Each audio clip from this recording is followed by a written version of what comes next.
1, 2, 3, and then we can start. Okay. So I'm reading each sentence and we will see whether it's clear. So, what is the situation? Arjuna he becomes nervous. My God, how can I kill my own grandfather, my own guru? Impossible. And the consequences will be absolutely calamitous. I will be without my family, and there will be the war will destroy everything. The women will get completely corrupted, and there will be Varna Sankara and everything. So I refuse to fight. And it's a reaction that he has in his body, his vital, and even his mind. Mind gives all sorts of arguments. So this is the situation, and he says, I will not fight. But at the same time, he realizes that it is a weakness in him because he is a Kshatriya, and he says that I will listen to whatever you say, you guide me. Shadhimam. He says, I'll give me guidance. So now the answer of the teacher. What does the teacher tell him?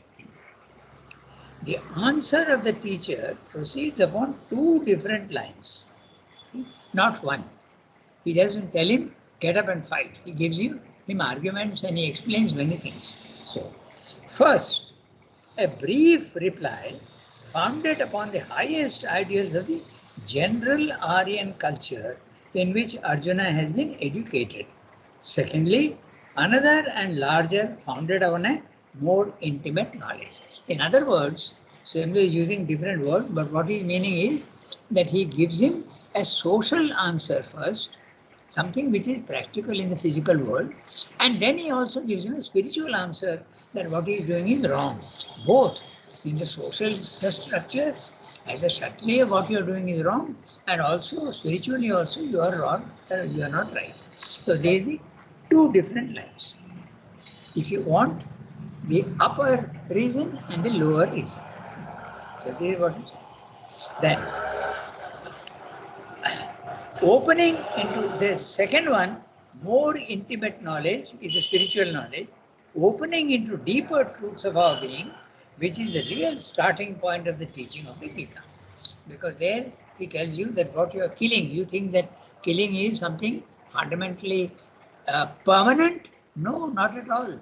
You are only, the body is disappearing, but the soul doesn't disappear. So your idea that these people will be destroyed forever is not right.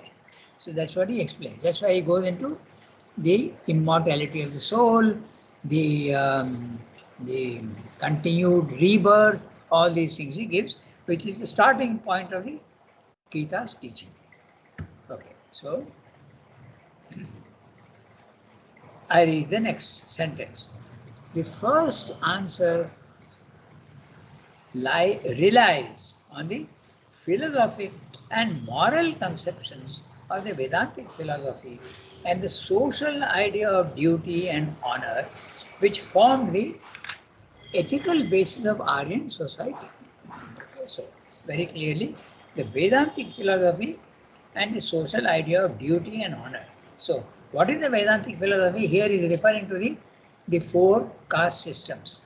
Okay, it is Vedantic philosophy. There is a great truth to it, but it has been completely misinterpreted in India. Okay, so the Vedantic philosophy and also the social idea of duty. The duty of the Brahmin, the duty of the Kshatriya, the duty of the Vaishya, and the duty of the Shudra. The social idea of duty and honor, which form the ethical basis of Aryan society. Ethical means moral, not spiritual, moral. So at the lower end, he gives him arguments. Okay? The spiritual will come later on. Arjuna has sought to justify his refusal on ethical and rational grounds. We know very well that he says that it's impossible for me to kill. Killing is wrong. How can I kill? And also, the result of that will be very, very calamitous, as I said. How can I enjoy the kingdom when I know that I have killed people? My enjoyment will be blood-stained. Okay? Rudhira Dagdha is it. So, Arjuna has sought to justify his refusal on ethical and rational grounds. So ethical is moral and rational is the pure mind, okay, with convincing arguments. So he thinks. But he has merely cloaked, but he has merely cloaked by words of apparent rationality the revolt of his ignorant and unchastened emotions. He thinks he's being rational, but he's just covering up all that, giving arguments for his unchastened emotions. This is what we all do when we have desires, and even somewhere we know that our desire is not right, yet we justify it. Tarika has come on the line, so we'll do exactly what we said. Good morning, Rangada. Good morning, Tarika. We are going to sing happy birthday to you. Okay? One, Happy two, three. birthday Happy to you. birthday to you. Birthday to you. Happy Happy birthday. Happy birthday to birthday to you. you. Happy Happy birthday. birthday, dear Tarika. Thank you. Hope you have a wonderful, progressive day here and life. I Thank hope you. you Thank enjoy you, it. Yasmin. Thank Tarika. you. Yeah. Thank you, Rangada. Thank No, you, It's everyone. like going, it was Rangada, it's like going back to kindergarten. Yes. it was Pallavi and Yasmin's idea to sing to you. It's very nice. Really going back to kindergarten days. So that set the a beautiful tone for the rest of the day. Okay. Sorry Tarika, for being late. Yeah. Sorry for being late. Yeah. no problem at all. So we are in the uh, creed of the Aryan fighter, and we Yeah. are in the the paragraph which says answer of the teacher. Answer of the teacher. Yeah.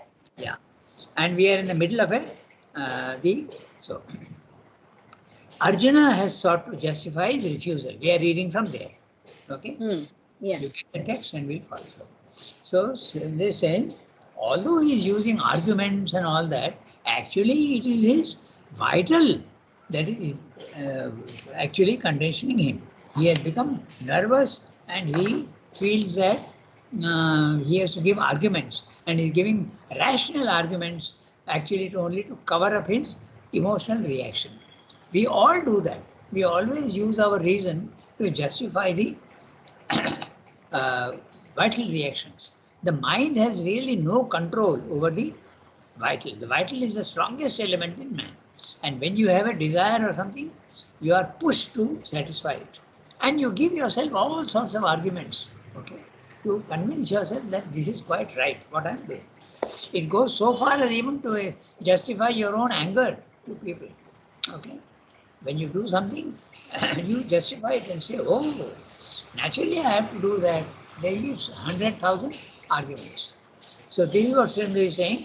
Arjuna is actually, he is determined by his emotional and physical nervous reactions, but he is giving arguments. Srindra is using the words, he has merely cloaked by words of apparent rationality the revolt of his ignorant and unchastened emotions. Unchastened, impure. He has spoken of the physical life and the death of the body as if these were the primary realities. The physical reality is, the physical life is not a primary reality. It is a reality, but it's a secondary reality. As we keep on saying, you and your photograph. You are the first reality, and your photograph is the second reality. So, in the spiritual field, what is your body mind life? It's a photograph. Which is the primary reality? Your soul. That is the one that lasts forever. Your body mind life does not last forever at all. It's like a photograph which can be torn and thrown away. Okay? Your body mind life. So he is thinking that the body mind life is the primary reality. He is completely wrong. So Krishna will tell him that bodies are destructible and the soul is not destructible. That's how it starts. So he has spoken of the physical life and the death of the body as if these were the primary realities. They are not. Note carefully, Srimji uses the word primary reality. He is not saying like the ascetic that they are not realities at all. He is saying they are primary realities. Arjuna is thinking they are actually secondary realities. But they have no such essential value to the sage and the thinker. The one who sees the spiritual truths, they know that the soul is immortal and not the body, mind, life. The sorrow for the bodily death of his friends and kindred relatives and friends. There are so many who are fighting on the other side who are not related to him, but they are friends. Is a grief to which wisdom and true knowledge of life lend no sanction. When you are absolutely, you have knowledge, you know that all these arguments of the vital are not at all valid, lend no sanction. The enlightened man does not mourn either for the living or the dead, for he knows that suffering and death are merely incidents in the history of the soul. So this is very important, and I'll make a slight diversion. It may be valid, and some of you may not find it valid, but it is valid, I think. In the ashram, when there is death, normally those who in the outside world, they actually feel, they start crying and howling and all that. And even if you don't feel like crying and howling, you actually pay people to come, uh, professional mourners. It's true, huh? They come and sit and start going on howling. Yeah. In Rajasthan, it is a very much, it is a tradition in Rajasthan. They name it Rudali. There was a movie also in the name Rudali. Yeah, Rudali, right, you are. Okay. So, actually what happened, I'll give you a very interesting incident. Okay, we used to live somewhere near the State Bank, and the neighbors were Marwadis, okay. So, when the father died, there was quite silence. But when my sister went to inside to pay her respects to the departed soul, the wife started crying loudly. And then she asked him, but you were not crying just now. Why are you suddenly crying? The answer was very strange, and it's absolutely right what I'm telling you. Huh? He said, ऐसा करना पड़ता है. So you have to show even if you are not, you have to do so. So this is what happens in the ashram. They are absolutely calm, quiet. Nobody is asked. Nobody. You may feel sorry, but you don't cry loudly and all that. You maintain a silence. Okay, you maintain a dignified silence. And sometimes what happens when the servants come in, they think that it's a duty to start howling and crying, and they are quickly ushered out of the room and told to shut up. Okay, so partly we know the reality that there is no real death. So the sorrow for the bodily death of his friends and kindred is a grief to which wisdom and true knowledge of life lend no sanction. The enlightened man does not mourn either for the living or the dead, for he knows that suffering and death are merely incidents in the history of the soul. Now, the history of the soul has got many chapters. Each life is a chapter, and it goes on. And that history has no end. It has no beginning and no end. The soul is immortal. Then, Shendo's categorical statement and a very short sentence: the soul, not the body, is a reality. The body is a temporal reality, but the soul is an eternal reality. All these kings of men, for whose approaching death he mourns, have lived before, and they will live again in a human body. For as the soul passes physically through childhood and youth and age, so it passes on to the changing of the body. These are the shlokas are the chapter 2, verse 20. Na jayate mriyate va kadachid. Na bhutva bhavita va na bhutya. That's it. अजो नित्य शाश्वतो यम पुराणो न हन्यते हन्यमाने शरीरे. Yes, that's right. This is what I'm translating into English. And the other one is also there, no? Dehi nosmin yatha dehe. That also is the same thing. Dehe kaumaram yovanam jara. Tata dehantara prapti dhiras. Dhirastattra na muhyati. That's right. The wise man does not grieve. That's what Sandhu is saying. He is translating, but these are not official translations. So we have a book, The Message of the Gita, in which Anil Baran has done the translations. But as far as possible, he has used Sri Aurobindo words. But Sri Aurobindo has not translated officially, okay, the Gita. He has not translated fully. He has translated the Upanishads, he has translated many other things also, Ramayana, parts of Ramayana and Mahabharata, but not the Rangadar, the yeah. essays on the Gita was written before the Anil Baran's translation.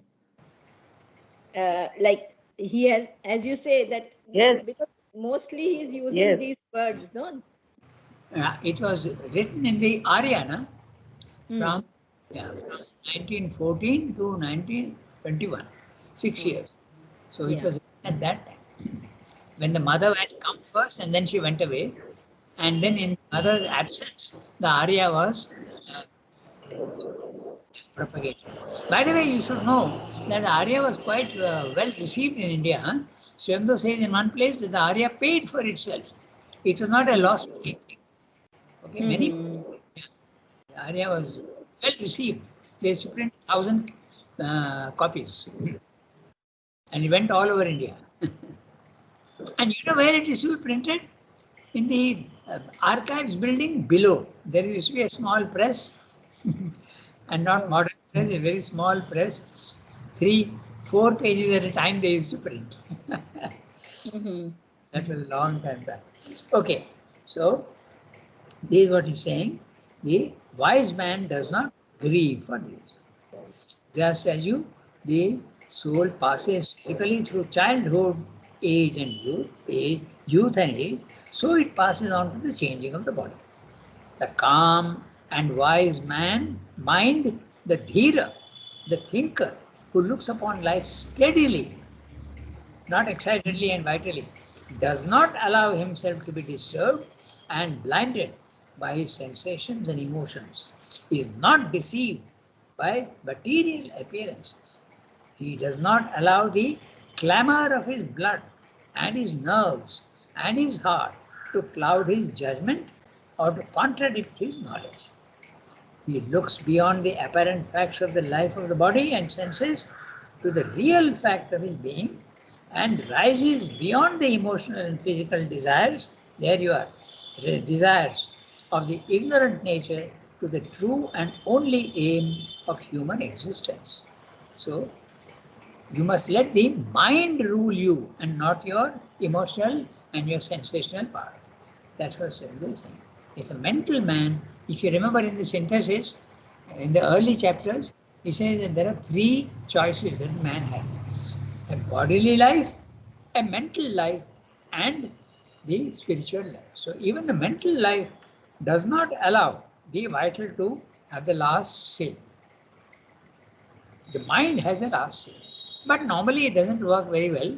Still, it's much better than the bodily life, the one who lives mostly in his body and his body. Okay, so he has said that he looks beyond the apparent facts of the life of the body and senses to the real fact of his being. And what is the real fact? That's the next paragraph. So we can read the next paragraph. What is the meaning of the word dhira? Dhira. Dhira, yeah. What does it mean? Dhira is one who is steady. Steady. Yeah, the one who is steady and does not allow himself to be, he does not tremble, he does not shake. He is absolutely firmly placed in his reason. Dhira. Okay. He is steady. He is not buffeted by the wind. Even in the most calamitous situations, he is calm and quiet, and he is firmly immovable. That's the word dhira. Yeah. We have many dheer. There used to be a gentleman here called Dheer. Hmm. So Dhira is very clear, na? It actually, the root is Dha. Dha means to settle down firmly, okay? To place something down, Dha. Okay? Is it not Dhri? Oh, sorry, Is it? you are right. The root is Dhri. You are right, you are right. Okay, Dha also has the same meaning, but you are right, absolutely right. Dhri. Dhri is the word. I'm sorry. You are quite. Of course, there is a relation between the two, but you are absolutely right. Tarika, birthday girl. Your Sanskrit is really good. Thank you. Yeah, So shall I read? yes, please do that. Uh, what is that real fact, that highest aim, this, that human life and death, repeated through the aeons in the great cycles of the world, are only a long progress by which the human being prepares and makes himself fit for immortality? And how shall he prepare himself? Who is the man that is fit? The man who rises above the conception of himself as a life and a body, who does not accept the material and sensational touches of the world at their own value, or at the value which the physical man attaches to them, who knows himself and all as souls, learns himself to live in his soul and not in his body, and deals with others too as souls and not as mere physical beings. For by immortality is meant not the survival of death, that is already given to every creature born with a mind, but the transcendence of life and death. It means that ascension by which man ceases to live as a mind informed body and lives at last as a spirit and in the spirit. Whoever is subject to grief and sorrow, a slave to the sensations and emotions, occupied by the touches of things transient, cannot become fit for immortality. These things must be borne until they are conquered, till they can give no pain to the liberated man, till he is able to receive all the material happenings of the world, whether joyful or sorrowful, with a wise and calm equality, even as the tranquil eternal spirit secret within us receives them. To be disturbed by sorrow and horror, as Arjuna has been disturbed, to be deflected by them from the path that has to be traveled, to be overcome by self pity and intolerance of sorrow, and recoil from the unavoidable and trivial circumstance of the death of the body. This is Anaryan ignorance. It is not the way of the Aryan climbing in calm strength towards the immortal life. Okay, so this is the real fact. He is explaining this is the second answer.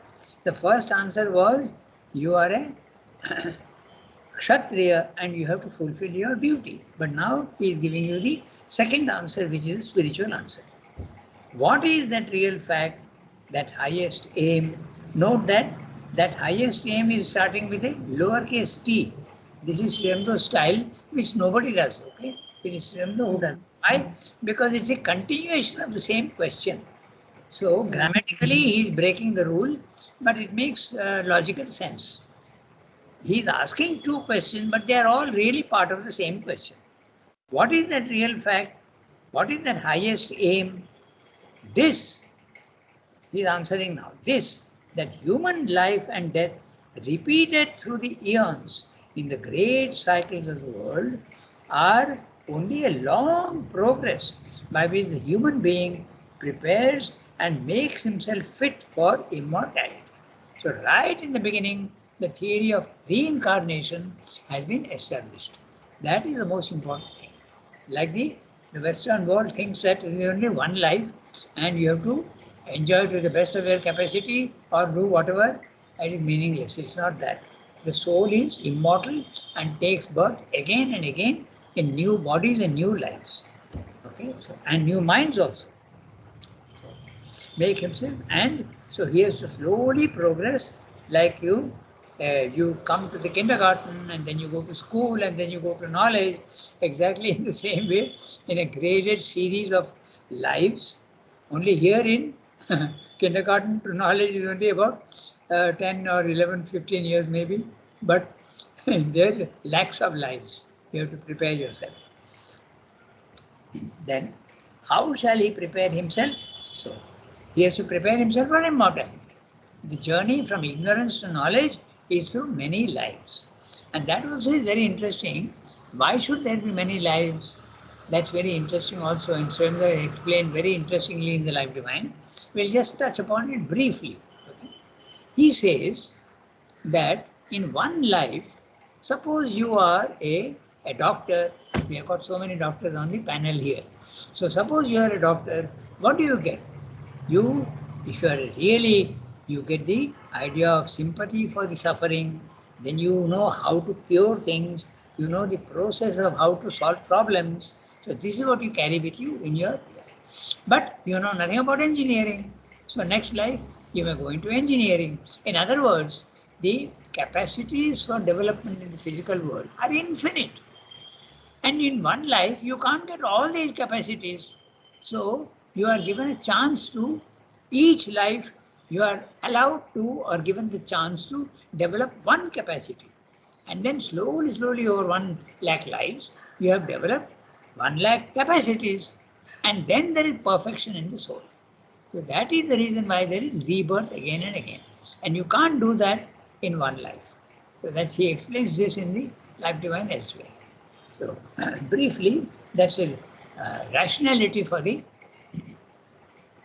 development of the soul. Okay. Now, so how does the man make himself fit? So there is answer. And how shall he prepare himself? Who is the man that is fit?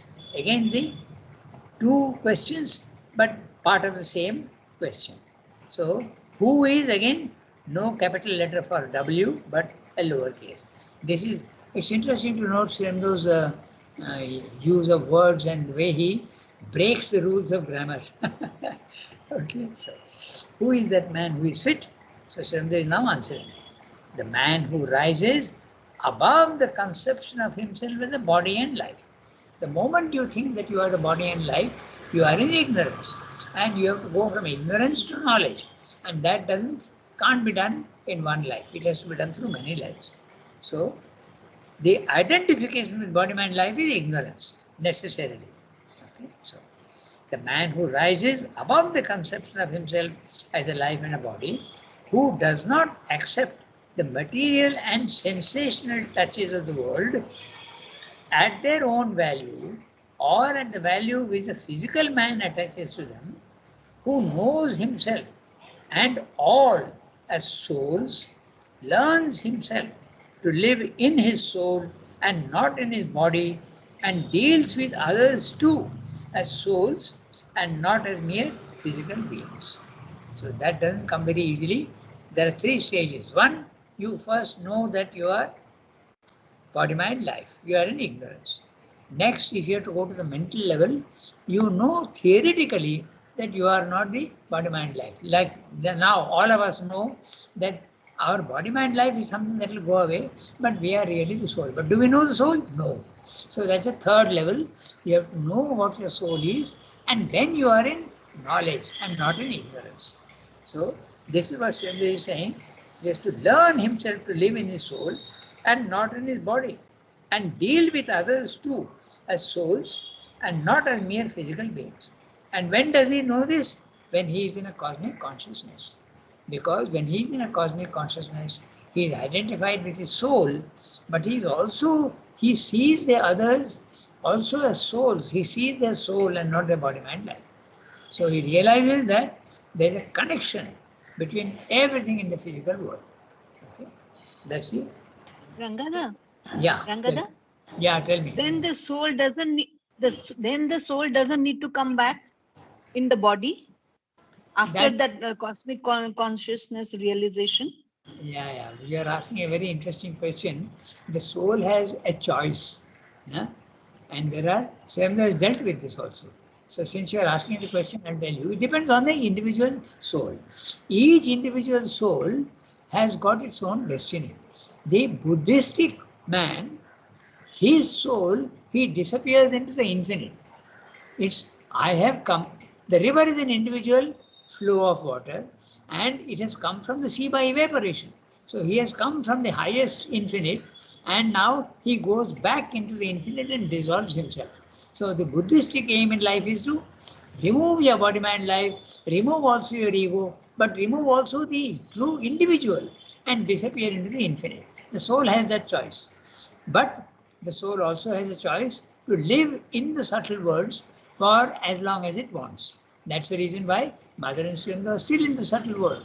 They have not dissolved their true individuality. They have not. Okay. Then if you are a Sri Aurobindonian, then you will say that no, I want to go back. I want to take birth again in the physical world, but this time I will not be in ignorance. I will not be subject to my senses and my body, but I will be master of my body and senses. So these are the very roughly three choices that the soul has. Okay? So it depends on the individual soul. There is nothing right or wrong about it. It depends on the soul, what they want. Everything is But that too, but that too is predestined. Like what the soul will choose also is predestined. No. You say everything is I mean, the soul chooses. That is by destiny or by its free will. Okay. Pallu, remember one thing. The soul always is free. But the body, mind, life, there is a destiny. So no, when the soul chooses to come back, so it is It of is its own free will. it's in freedom. It is already in mukti. The fate, okay, the destiny is for the body, mind, life, not for the soul. But so long as the soul is identified with body, mind, life, it's a prisoner and the law of karma applies to it. But the moment it comes out permanently, out of the body, mind, life, the law of karma does not operate for it anymore. It is free. So the choice is free at that time. Okay? Okay. Yeah. But remember one thing, when the soul has an experience of the higher planes of consciousness and mukti and liberation, it knows that it is not the body, mind, life. That is not the end of the journey for it, because it must be permanently, it must realize that it is a soul, not as an experience. There is a difference between experience and permanent realization. Yes. So, yeah, that's I right. have a query. Yeah, tell me. You know, once one is open to one's psychic being, and the psychic being is fully evolved, and it Yes. no longer needs to come back on earth for its progress, then Okay. it can either be in psychic bliss, or if it wants, it tells the divine, you want me to go down, I shall go down and do some work for you.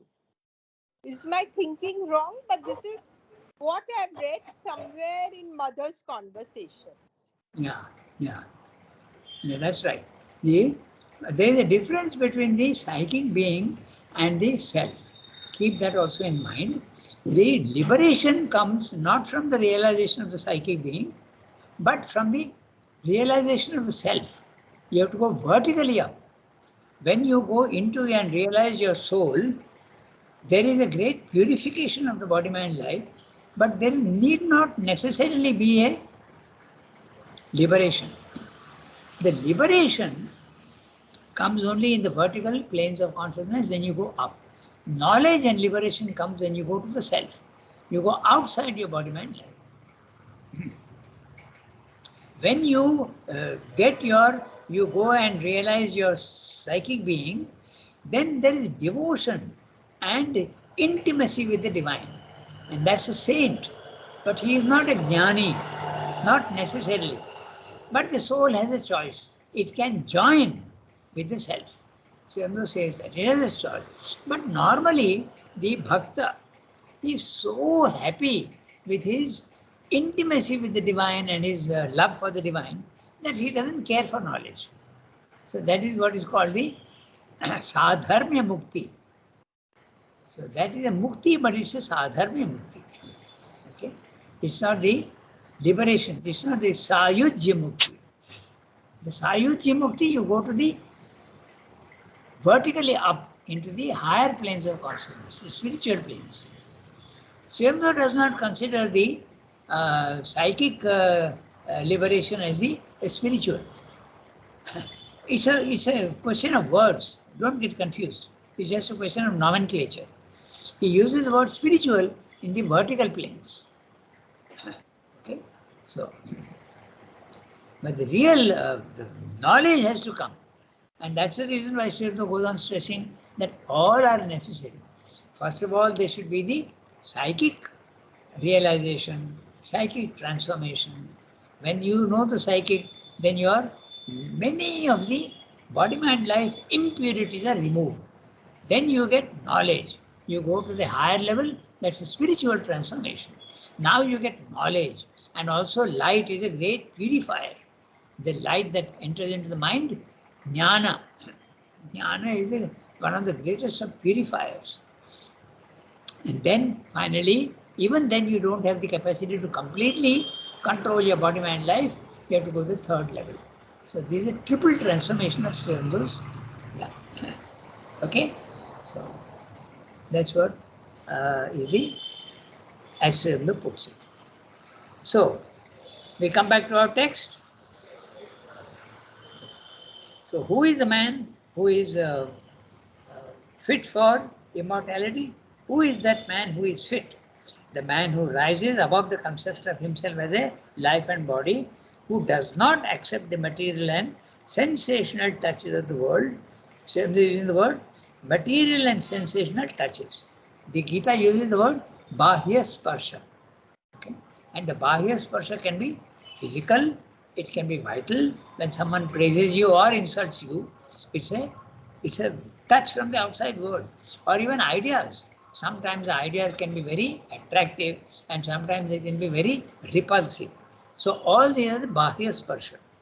So if they're using the word material and sensational touches of the world at their own value or at the value which the physical man attaches to them. So, who knows himself and all as souls, learns himself to live in his soul and not his body, and deals with others to as souls and not as mere physical beings. Now there is very interesting next sentence.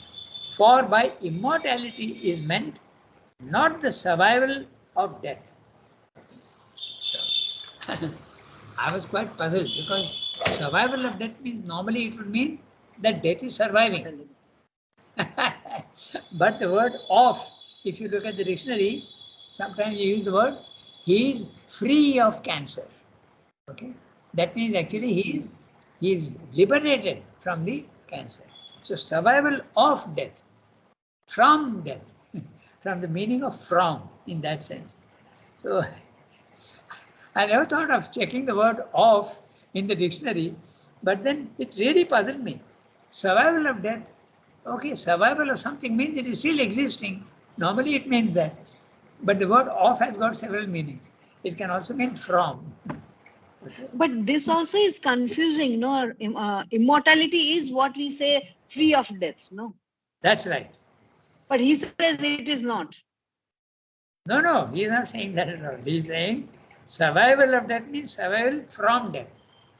Yes, from death, but we considered immortality as survival from death, right? But he's saying it is not. Is meant not the survival of death. Yeah, that's right. Yeah, okay. You understand it the right way. Yeah. That is already given to every creature born with a mind. Okay. So that means the concept of reincarnation is there. But the transcendence of life and death, it's a transcendence of life and death. It means that ascension by which man ceases to live as a mind-informed body. Now note the word informed, going into the form. That's what Sriyamda used the word inform in that sense, not the sense of information, okay, not the sense of knowledge in that sense. In a mind-informed body, his mind is put into the body. It goes into the form of the body and lives at last as a spirit and in the spirit. He himself is a spirit and in the spirit. What does it mean? As a spirit means his soul, he realizes, is divine, and in the spirit, the universal divine presence. That's the difference. First of all, he is himself a soul, and he is also living in the infinite soul. It's like the river, okay, which is the pure water. But when it comes and mixes with the sea, it lives, it is becoming part of the spirit, part of the sea. So, as a soul, as a spirit, and in the spirit. The image I gave you of the river and the sea is not very good because this river is sweet water and the, the sea is salt water. But here, both are sweet. The individual soul is sweet and the universal spirit also is sweet. Whoever is... Yeah, tell me. No, about this sentence, no, a little bit confusion. Like I'm not very clear about by immortality is meant not the survival of death. If we take it as of itself, Okay. Yeah. not from, that is already given to every creature born with a mind. So Yeah. every creature born with a mind is the human being. No, only we human beings, they have the mind. That's right. So it is whoever is born, the survival of death is there. Whoever is born is destined to die. So the death is surviving actually till you are human. Till you come to the human body, the death is surviving. It means it is, you are sure to die. Whoever is born with a human mind is going to die. That is already given to every creature born with a mind. Yeah, that's right. So you can, I mean, you have to understand it in the right way. When you have a mind, then you have also, you can have the knowledge that you are not the body, mind, life. You are only a body and a life, then you don't have that knowledge that you are, you can survive after death. You don't have that knowledge. That's what it meant. Okay. But But the transcendence of life and death, this is what we are aiming at. that's right. But till you are born as a human being, death is going to survive. It is whoever is born as human, the death is certain for them. They are going to die. Yeah, But we are looking at the transcendence of life and death. yeah, but look at the sentence in the beginning also. For by immortality is meant not the survival of death. By immortality is not meant the survival of death. That is already given to every creature. How it is given to everyone? Survival of death? No, it is not. No, Pallu, what I'm saying is that survival of death is there whenever you are born as a human, the death is certain. Yeah. Death is certain. Yes, that is what I thought also. Okay. Okay.